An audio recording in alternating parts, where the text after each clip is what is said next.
Okay, new camera in the lineup. Here we go. Some of you are going to be excited about this because I am officially back to Fujifilm. That's big news. Okay, maybe you don't care at all. But anyway, I picked up a Fujifilm camera. It's a really freaking expensive one, the GFX 102. And in this video, I'm going to tell you a couple of things I love about it, a couple things I don't really like about it, who I think it's for, is it worth it, all those things and more. This is not a review. So if you want to watch a review, there are plenty here on YouTube. You could also go check out Adorama, click on the specs button, look at all the specs of this camera because we're not going to cover them here. But I am going to just tell you a little bit of my thoughts after using this camera for a couple of months. Here it is. Okay, so it's beautiful, it's big, it's bulky, but it looks great, honestly. It feels great. I like this camera. One of the things I really like about it is the build, the feel. It's pretty awesome. It looks great. It looks good. They did a good job. This camera is not much bigger than a full frame mirrorless camera or DSLR. It's a little bit bulkier, but it honestly feels quite similar to using a DSLR, and I like that a lot. It pairs really nicely with a full frame camera, which is how I've been using it. I've been using this with two lenses, the 55 1.7 and the 80 1.7. Those lenses are actually exactly the same size, and when they're paired with this camera, it's a really beautiful combination. I like them because they're sort of either side of a 50 millimeter full frame equivalent. So the 55 is slightly wider, more like a 35-50 mix, and then the 80 is slightly tighter, so more like in 50-85 mix. And actually it's quite a beautiful combination because 50 millimeters has always been my favorite focal length. And to have two lenses that sort of exaggerate the 50 millimeter focal length is kind of fun. There's something really satisfying about taking a picture with this camera. So what do I like about this camera? Well, the main thing is the sensor. Aside from being 102 megapixels and producing really amazing detailed files, this camera offers 16-bit raw files. The depth of the images is amazing. It's like nothing I've ever seen. And what I mean is like the color of the files, the dynamic range. There's just a quality to these images that's hard to describe, that feels like nothing I've ever seen before. And it's truly impressive. And I've really enjoyed editing the files. Sometimes there's so much information and so much color in these files that it does take a little bit of extra work to edit them. So that's something to know. But I think that you can get something really special from this system. Okay, so some things that I don't really love about this camera. One thing that I knew wasn't great is just the autofocus. But to be honest, the autofocus surprised me. It's actually pretty good. This camera is slower than full frame mirrorless cameras for sure. But what I like about that is it causes me to really consider every image that I make with this camera.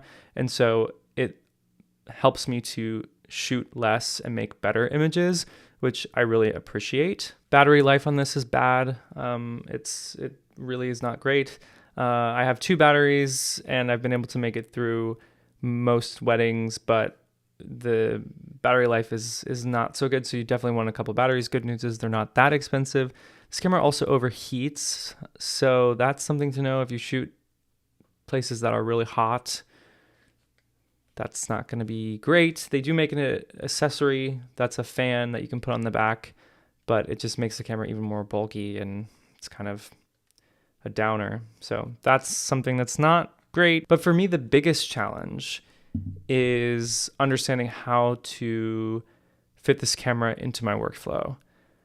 So I shoot Canon mirrorless, as I mentioned. I'm really invested in that system. I picked up the GFX to have a new medium to work with. I'm a professional image maker, a full-time image maker. I wanted a tool that could help me make different kinds of images, which is what this camera does.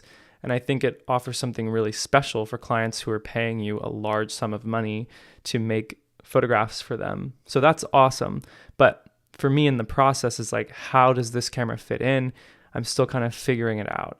And so if you are investing in this camera, just know that it might rock your world a little bit and you may have to make some decisions about what equipment you want to be shooting with. I love the quality of the GFX, but sometimes it causes me to miss moments because it's not fast enough. And that for me has been kind of challenging, but I think the benefits of it sort of outweigh any negatives, if that makes sense. Look, if you are a full-time professional photographer and you're making a good income from your work, you want a new medium, you will really like this camera. It's really special.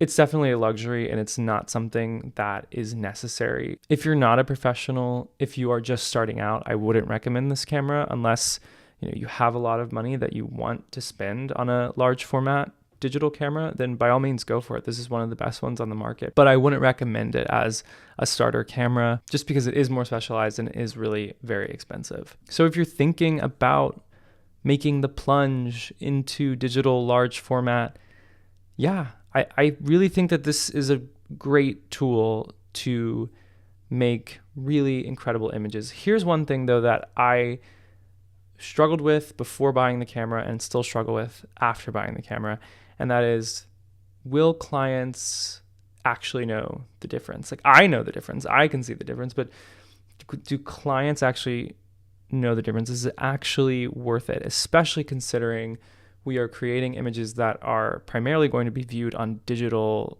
screens, digitally. Like, I don't know if the images that I make on this and I'm super excited about, if I would be just as excited about them if I had made them on my R5, or is it because of the GFX that I'm excited about? That's my question. I don't really know the answer.